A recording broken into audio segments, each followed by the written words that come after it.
Welcome to Your Money Today, a unique look at financial, geopolitical, and other news relevant to you.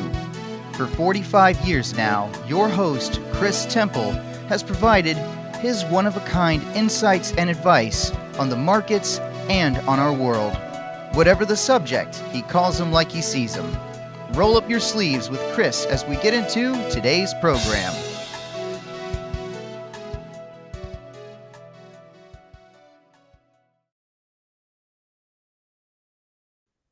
All right, folks, welcome back. And this episode, I'm joined in the first half or thereabouts of Your Money Today by my old buddy Ryan Sistad. Ryan is from Duluth, Minnesota. He is the chief cook and bottle washer at Better in Our Backyard, an organization that you've heard me talk about a lot now for the last few years. We cover them as one of our favorite causes on Strategic Media's website.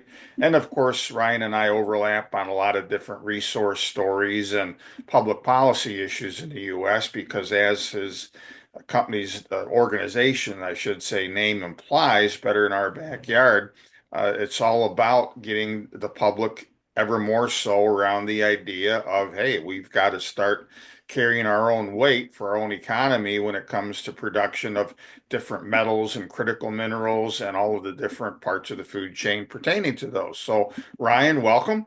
Thank you for having me, Chris. It's always a Hey, pleasure. always. Look, we're going to cover when you and I are done with a few specific subjects. I'm going to cover in the back half of the podcast some other subjects that pertain to the economy and the markets, especially from the first frenetic and high-charged first few days of Trump 2.0. But I want to visit with you for a minute on what you may be hearing about some of them, because, of course, one of the first things that the president did when he sat down Monday night at the Capitol Center, first of all, or whatever corporate name they call it by these days, and then back at the White House in the Oval Office, he signed a number of executive orders that impact some of the things that you follow and some of the companies that you follow and that you and I have in common. So tell us about your initial impression of some of his permitting related executive orders. Well, it's a good question. I mean, so far it's obviously been extremely positive. The Ambler Road project is now back on track after one of his executive orders. He's directed the Department of Interior to focus on reinstating some of their permits. That was one of the 4 or 5 main key projects that have been hindered or delayed under the previous administration. So I think that's a huge sign of things to come, not just for the Ambler Metals project, but also for other projects like Twin Metals or Resolution Copper, and even some other projects like maybe even New Range Copper Nickels North Met project, or even the Pebble Mine potentially in Alaska. Yeah, I mean, this is definitely a good sign of things to come. I mean, the Bureau of Land Management too. I mean, I want to say Governor Doug Burgum, but now he's the Secretary of Interior, Doug Burgum. He's already directing the BLM to, review some of their mine permitting rules to create a more efficient process that includes, from my understanding, just from doing a quick read, he's looking to set some timeline expectations, which is good. I mean, these companies need certainty in the permitting process. And so, in my estimation, I think he has done more for permitting reform in his first week of office than the previous administration did in 4 years. Oh, I'll definitely second that. And, we need to distinguish, of course, folks, between what the president is able to do unilaterally, which, roughly speaking, is to immediately undo the things that President Biden did unilaterally. So, for example, we'll go down the list of them here quickly before we move on. Ambler Road was the first one you mentioned, Ryan, and that's a project up in the state of Alaska where the specific issue was that Deep Six that project, at least for a while. That's a copper gold project, if I remember correctly, up there.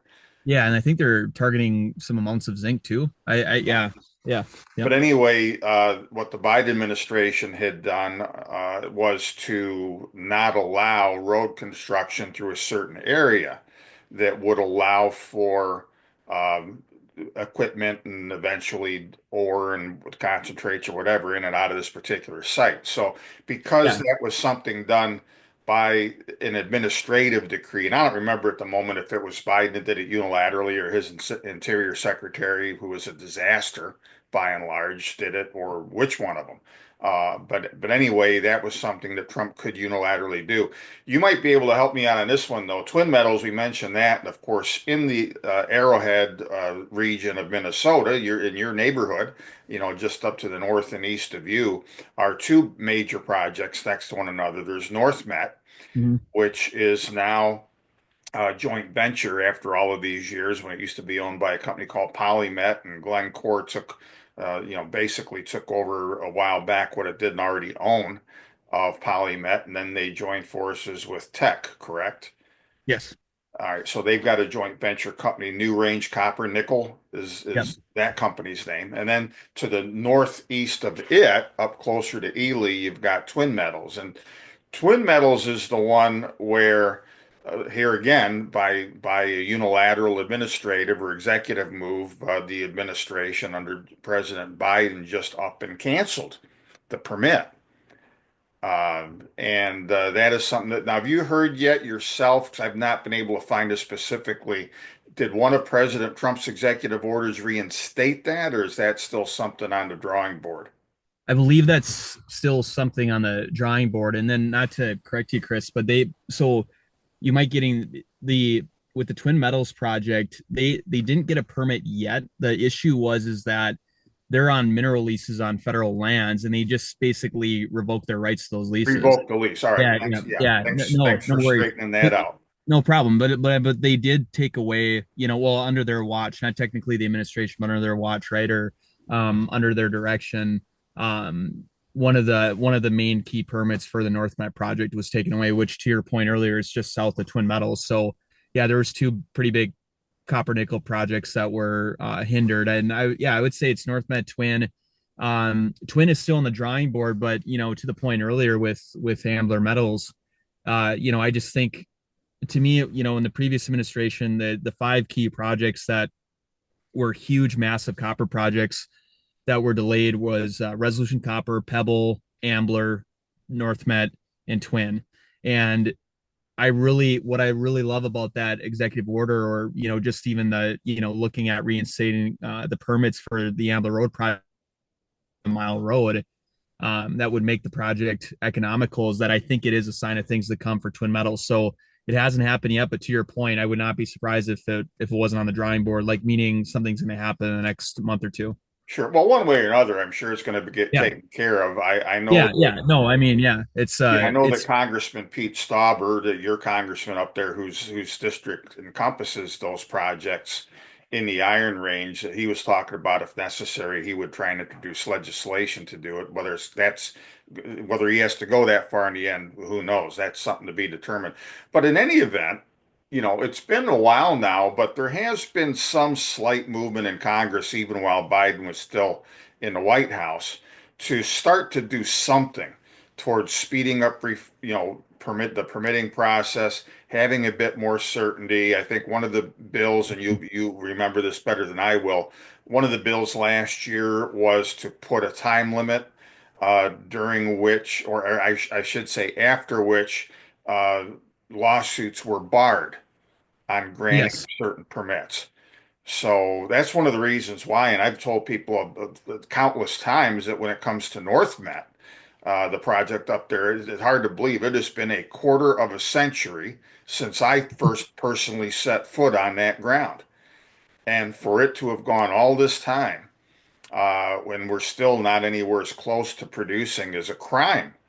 And part of yes, the reason for that is that there are so many bites at the apple that our current structure allows for anybody that you don't even have to live there. Anybody to come in and challenge it legally, and okay, now you just added another year or two and lots of money. And frankly, my heart breaks for the people who owned Polymet for a number of years. It was one of the top 10 recommendations I ever made in the National Investor, but we sold our most of it way back before everything crashed in 2008.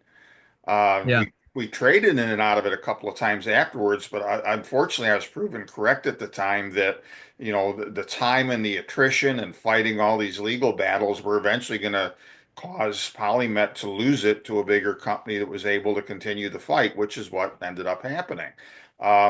So that stuff has happened, but you know, I was talking to Congressman Staubers, a couple of his legislative aides, a couple or 3 weeks ago.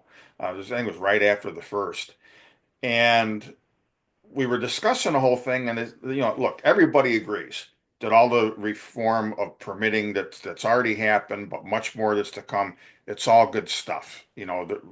Whittling Yeah. down the administrative state, whittling down the regulations, all that kind of thing. But we still have economic issues that need to be addressed. And I mean, even if tomorrow all of the permitting roadblocks are out of the way. How do you see things up in the Iron Range as far as the economic environment? Is there enough funding going to be available for these companies to get developed and actually be producing? Is there enough labor, et cetera? So let's talk about your area first. Well, absolutely. I mean, the Iron Range is just, I mean, it's been ready for an economic boom for decades, and there's a reason why you have companies like Tech and Glencore continuing to be interested in investing in that region because there is so much potential. And so, yeah, I do think the funds would be there once it gets permitted. They're, technically in year 19 of permitting going on to year 20. So we have a generation of kids that have graduated high school to learn about a project, not to see a project come off the ground. We have investors like yourself that have known about this project, have been following about this project for over 20 years, that have yet to see it happen. So yeah, I would say that once it's fully permitted, I mean, they will get the financial backing that they need. And the same goes with Twin Metals. I mean, their parent company is Antofagasta. And yeah, I mean, even with permitting reform with Twin, just so the audience is aware, NorthMet has a couple key permits left to make sure that it gets through litigation. At one point, it was fully permitted. With Twin, they simply just want to go through the permitting process. So we're still looking at another, let's say if permitting was absolutely fixed, leases are back, all that stuff, you're still looking at 5 to 7 years, right? So, and I'm not speaking for them when I say that. They probably would give you a much different timeline than I would to that question, but that's just me going off of, what I've learned in the past. And but yeah, it's absolutely ready for a boom. I mean, Minnesota as a state has been growing quite a bit. The last 40 years, the state itself has grown by over 40%. But during that time, there's many Iron Range communities that, have decreased in population during that Right. same time frame by 20 to 30%. And so I think you would see a lot of people from the cities that are from that area or different parts of even the country that if they start seeing an economic boom coming back to the range, they might have some opportunities to move back home, which how often do you see your friends or like I have friends that want to move away to the big city and now they're yearning to get back home and they somehow make their way back 20, 30 years later. So I think the range is ready for a boom and I think they have the workforce to do it. Yeah, well, and more so than in most places, because for a lot of people that don't know and have never been to northern Minnesota or not familiar with the area, of course, the iron from the Iron Range built much of the industrial Northeast and upper Midwest way back a century plus ago during the Industrial Revolution. So it's Yeah. not like mining. Supplied 77% of steel too for Right. or iron ore for steel making Yeah. during World War II. There's an old senator named Tom Bach. He retired years ago. He used to be the Senate Majority Leader, even ran for governor. But he was kind of the Joe Manchin of the Minnesota Senate for the longest time. And he jokes, but it's not also the truth. It's a joking truth, or it's a joke with a lot of truth that we wouldn't be. We went to one World War II without Minnesota's Iron Range, and then Right. you'd also argue like when you're talking about how Polymet would have been one of your top stocks that you would have recommended. Well, why wouldn't have you? Because of the rich mining history already in northeastern Minnesota. You think that regulators at that time and legislators would welcome another mine being open when at that time they were already proving that we've been mining iron ore safely for 100 years, so or for a century. And um yeah, it's a lot of rich mining history in Minnesota. Well, but all of us, and you made a good point when you mentioned, Ryan, that even if you could get all the permitting stuff under everybody's belt, you're still talking about several years in most cases for a lot of other studies that get done for economic assessments to be completed to the point where the companies, to the extent they need it, can raise the project financing Yeah. to do all of this stuff, the money that's still needed. You're talking about many, many billions of dollars. And this is where one of our big disconnects are. as a society. I think we need to rearrange our priorities. And I think rhetorically, President Trump is doing some of this in pointing out that we need to reinvigorate at a much greater speed our domestic Mhm. industries. But, a company just went public today that's an LNG tanker, company at a Okay. market cap of $60 billion. President Trump's dopey meme token, whatever the hell it is, he and Melania each had their respective these phantom tokens, tens of billions of dollars of so-called value that materialized overnight. And yet we're in a situation where whether it's in the Iron Range, whether it's in Montana or, Idaho or Wyoming or Arizona, Nevada, wherever the case may be, a lot of companies are having a hard time raising several $1 billion for something that's real, that's in the ground, that's in front of them, and that we need to extract for our economy. And they're not doing it because I think the culture needs to change around to where people need to um, understand that these real things are needed in our society too, not just these flash in the pan crypto tokens or some of this other stuff. And also because there needs to be some pricing certainty. And I don't know how much you've looked into this yourself yet, Ryan, but for instance, one of the things, again, I visited with Congressman Stauber's people about is that, and they agreed with me. Yes, permitting reform is going to be great and streamlining all of that. It's desperately needed. But we're in a global pricing environment where the U.S. has a hard time competing against cheap foreign imports. And the question is, what do we do about this? I mean, let's focus on nickel, which is the most egregious case. The global price of nickel right now is around 15,000 some odd dollars a ton. At that number, nothing in the US gets developed because no one will ever lend the money for it because the average company with first world costs and wages here in the US can't make money at that number. Yeah. So, what have you seen as far as whether it's companies in the Iron Range or in your other travels? Because better in our backyard, though you started in the Iron Range and with Minnesota companies, now you're more national. You follow stories and have companies among your members from numerous states. What do you hear about how we're going to tackle that issue? That's a good question. I mean, obviously, the easy one to point to is tariffs, but that doesn't fix all your problems too, as we talked about in the past. I have to be straight up. I don't focus too much on the pricing, but I do focus on, the investments coming in. And, when you're talking about, pricing being low, not necessarily, I've seen it, with nickel or, you're looking at some proposed projects across the country like Talon, their stock is pretty low and it has nothing to do with how great of a project Talon is because I think they have a great Right. project. It's because pricing is low in nickel, as you know better than me. I mean, Chris, like, but some of the things I like to think about is like CK Gold in Wyoming or Highland Copper in Michigan, the Cactus Mine in Arizona. These are junior mining stocks that have been hovering around the same price. At least I know that with the Cactus Mine, Arizona Sonora Mining Company's stock, and this is a fully permitted copper mine Mhm. and they don't have the financing to build to build a new copper mine. I mean, maybe they do now today. I don't know. I don't want to again. I don't want to speak for them. It's none of my business to really know. I guess, but I mean, they've been permitted for over a year. Why aren't they building the mine? I, Well, good like we're question. talking about copper projects being an issue. We're talking about copper demand doubling by 2050, but yet we have 4 to 5 fully permitted copper projects across the country, and they're not being. I mean, when you look at the projections of copper and you look at it's kind of like it's kind of like crypto when bitcoin goes up ethereum and everyone else goes up as bitcoin goes up. The same Right. goes with metals. I mean, if copper's going up, chances are nickel's probably going up, and everything else. I know there's probably some special cases, but there's something, it doesn't make sense because the demand is projected to double and so copper prices is expected to go, but yet the investment isn't coming into the US. And so I would say it's a mixture of tariffs, but again, that doesn't fix everything. And then secondly, there needs to be a better attitude about mining. And I think we're Right. seeing a pretty seismic shift here in the last 2 weeks with this administration. I think I think this administration is sending a clear signal that in terms of mining, we are open for business. Well, look, you and I are going to revisit this in the months ahead, I'm sure, either on this platform or otherwise. But in closing, Ryan, and I agree with you and I've been saying to people already that there's a lot of hurdles.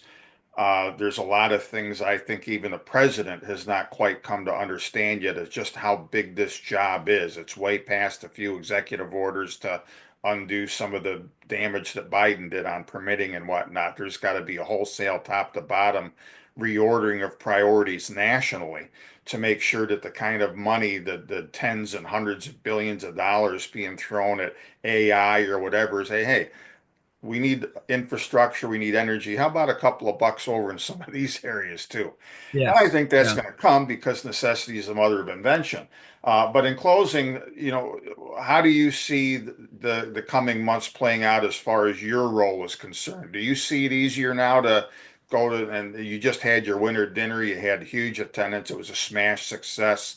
Congressman Stauber, a lot of other important people were there, so congratulations on that. I regret I didn't make it at the last minute, but Well, we missed you. Yeah. we'll get together again shortly. But how do you see things as far as your role in the coming months to try and help push this cause forward even more? Well, I see it being a lot of fun. I mean, I noticed it with conference season last year, and it seemed like last 4 years, each year got a little bit more grim and grim. And I don't want to say grim, but you can just tell the energy in the room. And I guess with the dinner last week, yeah, we had over 500 people in attendance, and the energy was really good and vibrant. I think that's because people are confident again about the industries that they work in, and I actually see my job not really getting easier over the next couple of months. I see it getting a lot busier, but in a good way, and I see it being a lot of fun. And That's I good. see it being a lot of fun. I mean, we got a bunch of content that we're pushing out today and tomorrow, and it's just all good news. It's fun. It's fun if you're working in the mining industry now. Right. Well, if But everybody it plays. wasn't fun before, but now it's like we're actually celebrating some wins. That's good. Well, if everybody plays their cards right, and the president gets the better people around him, he's already doing a lot of that, and we start adding more to the tasks that need to be done to really turn this around in a big way. It is going to be a good time ahead for the country. I mean, by rights, we should have a boom. Canada, with even more untapped resources than we have, should have a boom, and we should have. We've got all kinds of runway in And even front more of of a us. boom if they become a 51st state, right? No, I'm Well, the funny thing is, you mentioned kidding. I was actually talking to someone up there today, a mining company executive, and I'm going to mention this in the next segment of the podcast, so I'll save most of that. But I kind of gasped when I looked at the computer this morning and I saw that Doug Ford, who is Ontario's premier, has called an early election.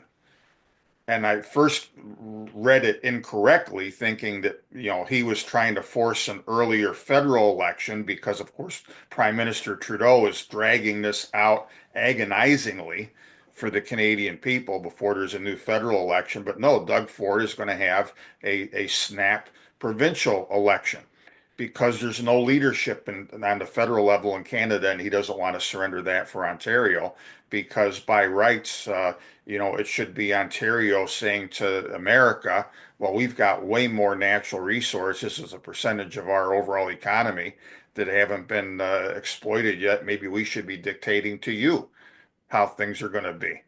Um, Yeah.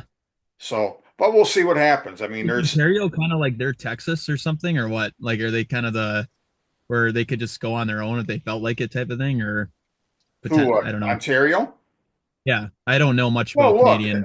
you know, several of the provinces in Canada have got very strong economies, independent of the federal government. And I think the distinction in Canada, not to get too far afield for present purposes, is sometimes a lot different than it is between, U.S. states. You've got some U.S. states that pay more in taxes, get more in benefits and Yeah, stuff like that. But there's always been this idea, especially when it comes to resources, especially from the Western provinces, not so much Ontario, But you look at provinces, especially like Saskatchewan and Alberta, that many times have threatened that we want to be part of the U.S. and they appreciate us more than Ottawa does, kind of thing. But anyway, this is all going to be work in progress. What has made things more entertaining, but at the same time, for some more exasperating that are trying to make plans, is that we've got the big dog back in the White House in the U.S. and he wants everybody to know he's the big dog. And there's going to be bluster and threats and this and that and negotiating tactics that you never know what's the next day is going to bring. But anyway, for when it comes to resources and whatnot, I do believe that the net result is going to be very positive, and you and I are going to have both a lot of fun as our activities overlap in some of these areas. So, folks, make sure Sure. that if you have not previously visited Better in Our Backyard, you do so. All of their contact information will be in the notes along with this episode. And Ryan, thanks, my friend, for taking a few minutes today, and we'll look forward to circling back before too long. No problem, Chris. Thank you for the opportunity. Take care. Now, my thanks to Ryan, and we're going to move on with several different topics of what we saw and heard this week.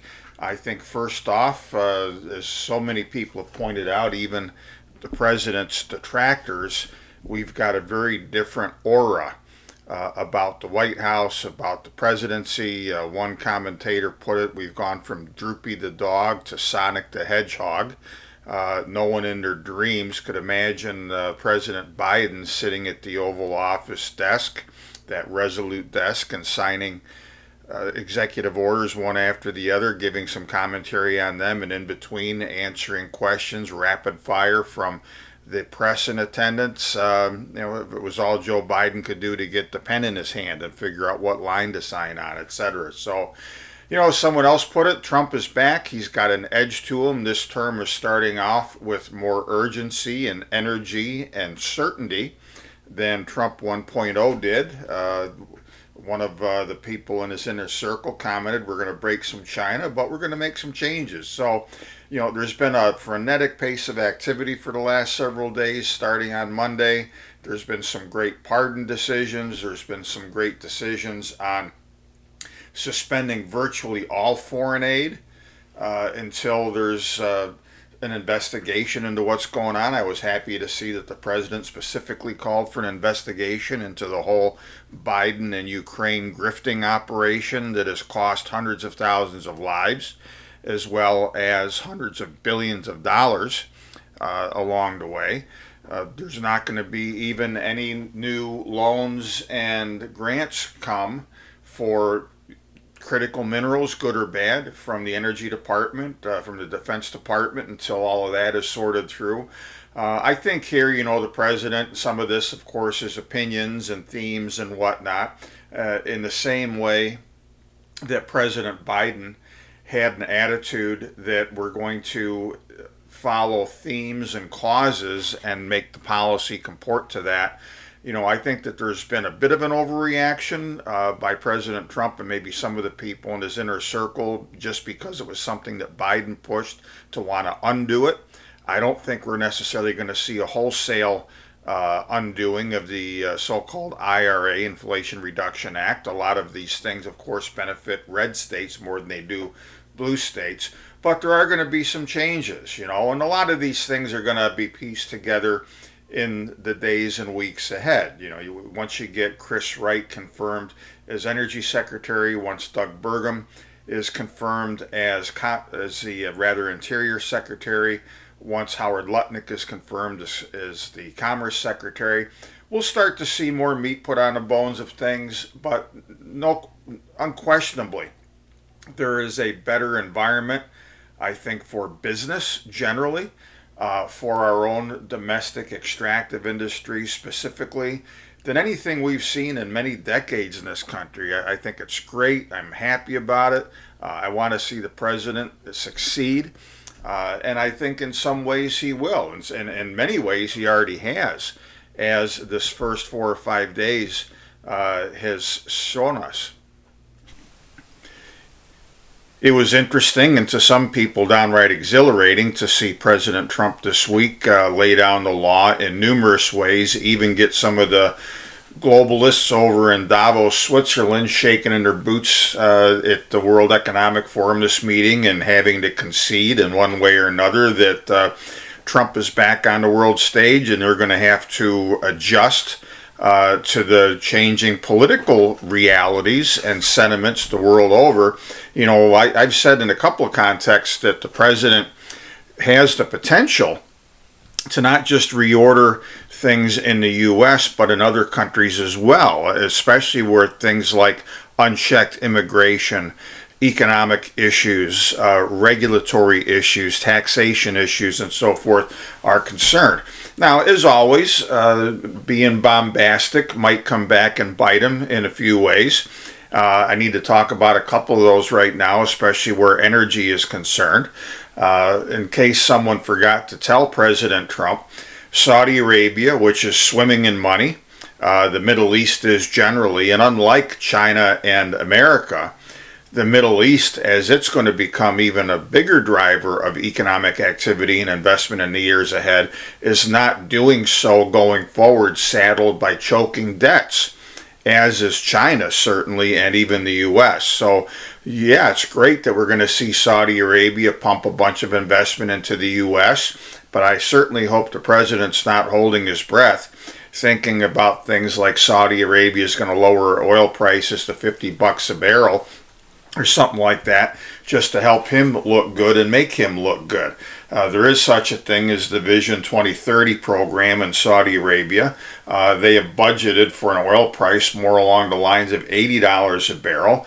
And for a lot of reasons I've talked about previously, and I'm going to bring back my main theme for 2025, and that is let's do the math. I'm sorry, Mr. President, but unless you or some other outside force bring about a major recession in the U.S. and the global economy, it's pretty much mathematically impossible to have the oil price come down like you think it can and should.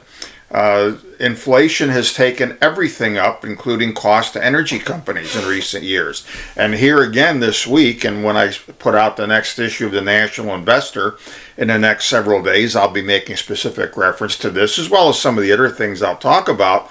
The executives of energy companies, to a man or woman as the case may be, are pushing back on this and saying, you know what? Don't hold your breath that we're going to be able to increase production, for example, in the U.S., if you get Saudi Arabia especially to push prices down. We're not going to invest the kind of money and manpower and personnel and everything, all of which is in short supply, to increase production if it doesn't make economic sense to do it. And so that's something that is going to have to be reckoned with by the president. Maybe he knows this deep down and this is political posturing. I don't know. There are other things he can do, regulatory-wise and whatnot, to help reduce costs and the burdens on energy companies somewhat. And some of the early executive orders, of course, go to that end as well. But I think that people are out over their skis if they're investing based on the notion that he is going to be able to bring down energy costs significantly. I think quite the opposite, not because it's his fault, but because there is just so much demand as time is going on. Now, some of that, of course, is going to be driven by AI, and we had a big ceremony at the White House the day after the inauguration where he had Mr. Altman and Larry Ellison and Mr. Sohn from SoftBank there talking about the hundreds of billions of investment that is going to come into AI facilities and capabilities in the U.S. Sounds great, especially if it all works out. I personally throw in with Elon Musk trying to figure out how Mr. Sohn and SoftBank, a company that has about $120 billion in net debt that it owes, is going to be throwing the tens or hundreds of billions of dollars more around for this kind of thing. Well, what do I know? Maybe I don't know the math when it comes to that. But hey, clearly, whether it comes through or not and all of these things, whether, some of this is just pie in the sky optimism that's going to be whittled down. We all remember what happened with Foxconn in Wisconsin during Trump 1.0 and how that big initial announcement ended up being a shadow of what was promised because reality and math set in. But hey, clearly the president is a magnet for people with money, for companies, domestic and otherwise, that want a piece of what they believe is going to be this new golden age that he's going to unleash. And so there's certainly going to be no shortage of companies that are going to feel ever more these animal spirits. Those animal spirits, of course, in recent days have resulted in Wall Street, after being almost, solidly in a new downtrend with a correction unfolding, now all of a sudden has been back on the upswing in the last several days, with the S&P 500 breaking that downtrending channel that I have told our members about, and now pretty much tagging, if not slightly exceeding, I think late this last week, its all-time high. But reality is going to set in a pretty big way this coming week. It's going to give us ever more of a circus to watch, I think, in some ways, when the president more forcefully takes on a character by the name of Jerome Powell, who runs this little central bank called the Federal Reserve. I had to laugh when the president made the comments he did on Thursday about, well, if I can get OPEC to take oil prices back down, and that reduced cost of energy reduces the inflation rate, then I'm going to demand that the central banks all reduce interest rates. After all, I know interest rates better than even Jerome Powell does. Well, Jerome Powell is going to express a different opinion come about 2 o'clock Eastern time this coming Wednesday afternoon, when the Fed, as is widely expected, sits on its hands this time around after having reduced the federal funds rate, that's the short-term interest rate that they set, by a total of 100 basis points in its last 3 meetings. It is not going to be reducing interest rates again right away. He may, Powell I mean, in his press conference after the meeting, repeat in some fashion, they actually probably will, that number one, they've got to see how things with inflation turn out. Inflation, as we all know, has stayed pretty sticky, more so than not, for several months now. The president's tariff policy and how that may or may not impact things is yet to be determined. Frankly, all of these animal spirits and a record high on Wall Street, there simply is no urgency, as the Fed sees it certainly, to lower interest rates any further. So they're going to sit here possibly for many months, depending on what goes on with the economy. Of course, that's always subject to change. The president's not going to like it, and guaranteed very soon after the Fed meeting on Wednesday, you're going to see a new round of public browbeating, which, as you remember from an earlier episode of Your Money Today late last year, I said is a battle the president would probably be well advised not to engage in. There are things he can do to take his economic policy future out of the hands of the Federal Reserve. Everything from the National Infrastructure Bank, which I've championed, to a national currency system. Even Ray Dalio this last week suggested that the time is coming because of these choking debts, and exactly because the Fed sitting on its hands and enough members of Congress and the Senate are going to use this as an excuse to not want to have aggressive pro-growth tax policies, to not want to have aggressive pro-development policies, because everybody has got used to all of these things are impacted on the federal budget. Let's do an end run around this. So even Dalio suggested this week that the time is coming to look at an alternative currency regimen of some kind. You can have a national currency system, still use the dollar, it's still the same currency, but like President Kennedy did once upon a time, it's a United States note, not a Federal Reserve note. And you regulate the quantity and value of that with a currency board. You don't need this central bank. So that's a bit much, I'm sure, right now for the president to grab onto, but it's a discussion that a lot of us are going to further.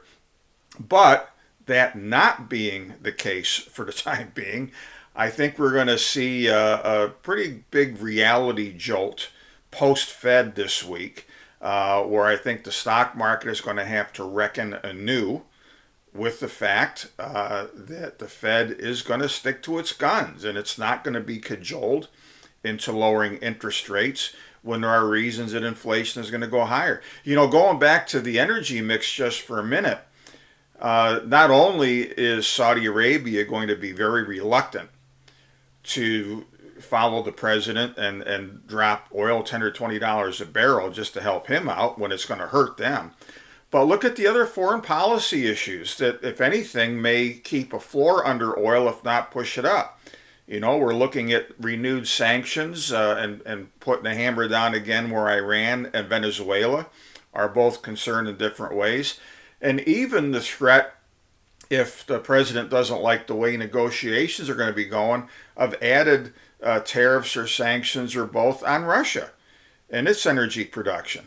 So you can't have all of these things and all of these tough and hawkish foreign policy measures which might push oil up $5 or $10 a barrel, all else being equal, and therefore keep inflation percolating, if not moving a bit higher, and get your way with the Fed reducing interest rates. It's not going to happen. About the only consolation prize that may come out of all of that this week will be that if the Fed, as everybody, including myself, expects, sits on its hands and does not lower short-term rates any further, that will be a signal to the markets, most importantly to the bond market vigilantes, that they are not going to knuckle under to the president and push rates down and risk an even bigger inflation rebound.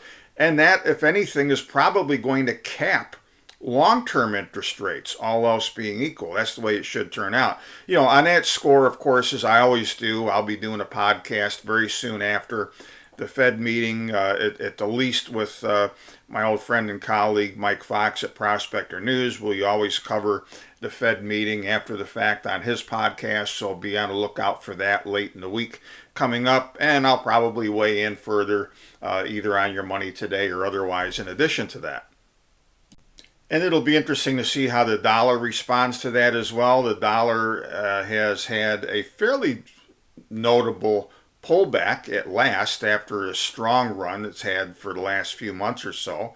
A lot of that was based on, well, pretty much two things. First off, at least so far, we'll see if the president meets his February 1st deadline or not for this. We have not had any official announcement as far as new or augmented tariffs on the president's part. So that is one reason why the dollar's come off the boil. Another, of course, was late in the week when the president was suggesting he wants to see interest rates pushed down and presumably the value of the dollar along with that. But that's still something that to me is quite uncertain. There are reasons, and I've said this several days ago, there are reasons why, if he's going to follow through and try and make a deal of all things over Greenland, I mean, he's not kidding about this. And this is far from the first time in U.S. history that a U.S. president has said that we should have more control over Greenland strategically and economically and for raw materials and all of those different reasons. You want a strong currency for that if it's justified. So this is still going to be a work in progress. I wouldn't get my hopes up that the dollar, if you're betting on that in the currency markets, is necessarily, for now at least, going to continue its downward move, this correction that we've had recently, because if the Fed holds pat, it makes clear it's not going to move. That could just as easily put some steam back into the dollar, all else being equal. So that remains to be seen. One nice thing for you gold bugs out there this week is that even though a lot of the gold equities didn't participate that much, gold itself has rebounded on all of this various uncertainty, and we're within a whisker there of a new nominal all-time high for the gold price.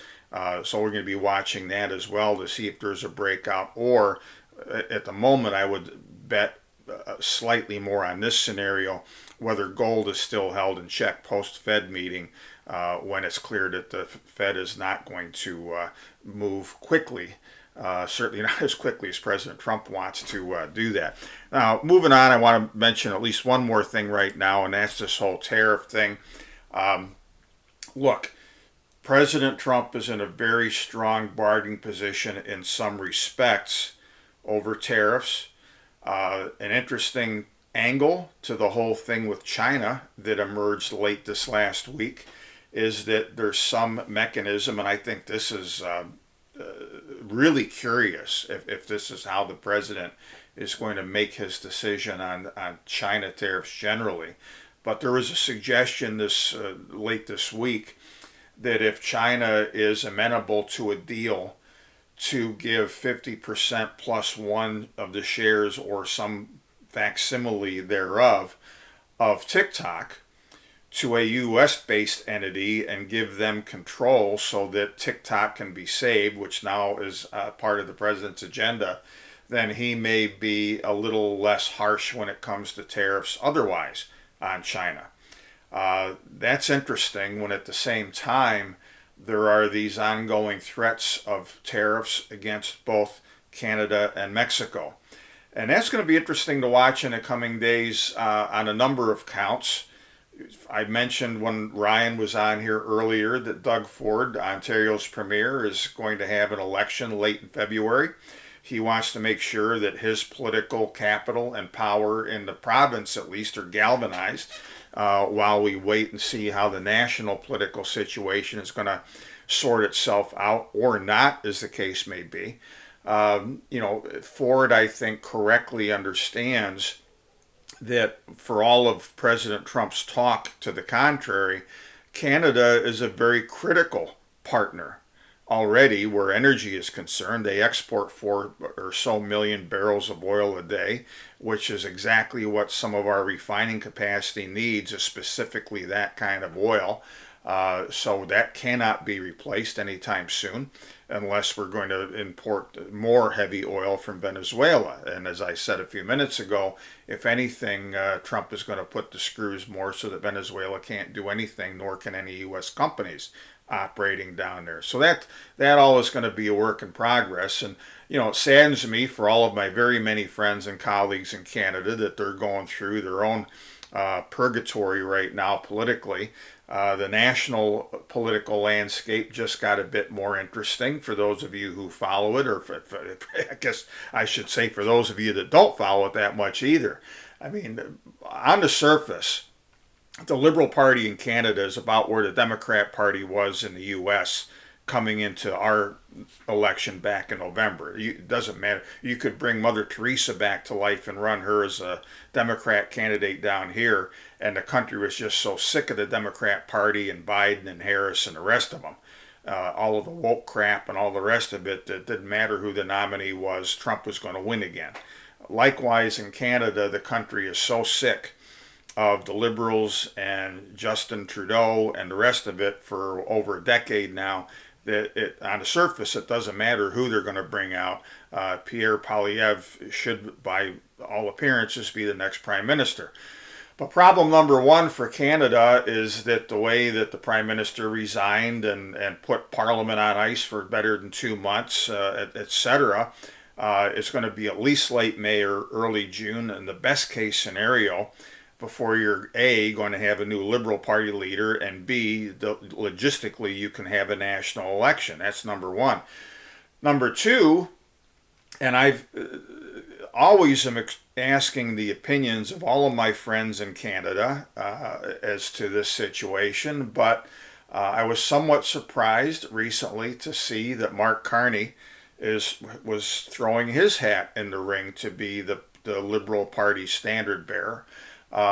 Carney, of course, is a former governor of Canada's central bank. He also, for a while after that, moved over to the UK and was the head of the UK central bank. Now he's back in Canada.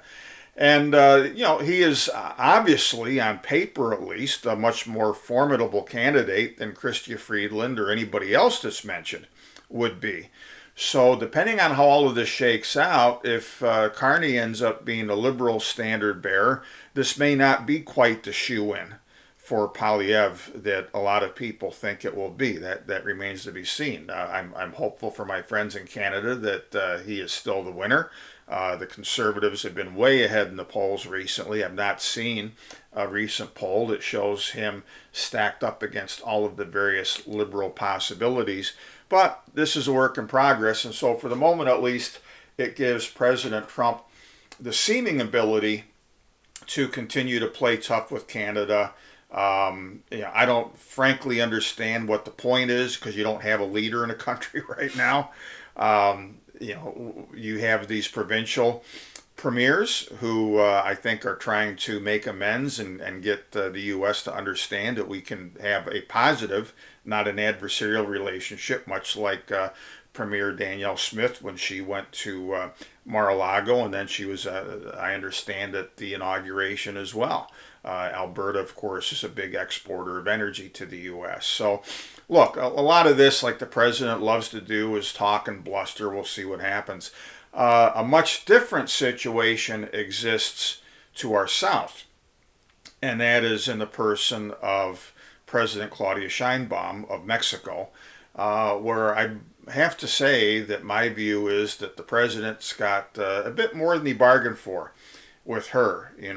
She replaced AMLO, as we all called him, President Lopez Obrador, who personally he and Trump got along. They're both they both fancy themselves as big dogs, and they've got the same kind of personality. I think they respected one another on a personal level because of being so similar. She is much more of a technocrat and pragmatist, even though she is still, the same party, the Morena party. And look, they're basically a one-party state these days in Mexico. They have such overwhelming support. And so she is not going to be a pushover for President Trump in any way, shape, or form. She's already ruled out, despite President Trump's various promises of bad things that'll happen. Otherwise, she has already ruled out any early renegotiation of the three-way trade arrangement between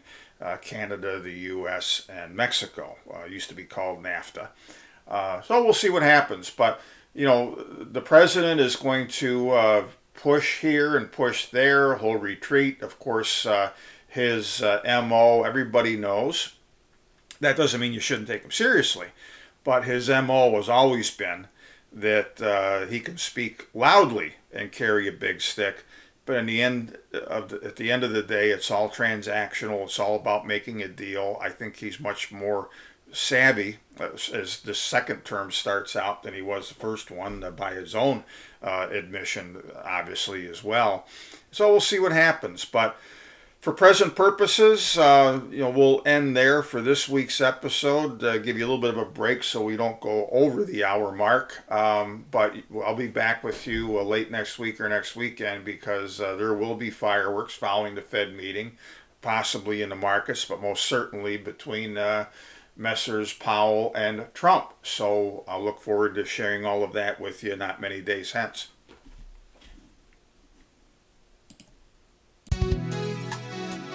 We're glad you joined us today.